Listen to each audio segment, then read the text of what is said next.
first drum I ever bought was from Slash Objects, from Ariel. I met her at Sight Unseen, saw the little drum. I thought it was brilliant.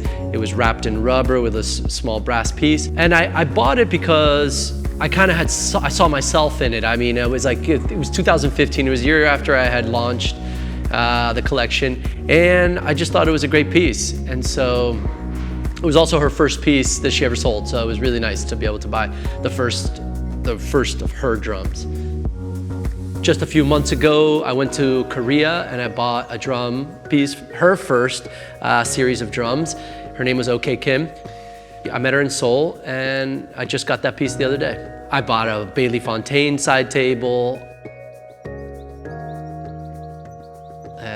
Matthew Morgan, who is from Only Love Is Real. A lot of the people from In Good Company are things that I collect. And so what do I plan on doing with them? One, plan on using them all.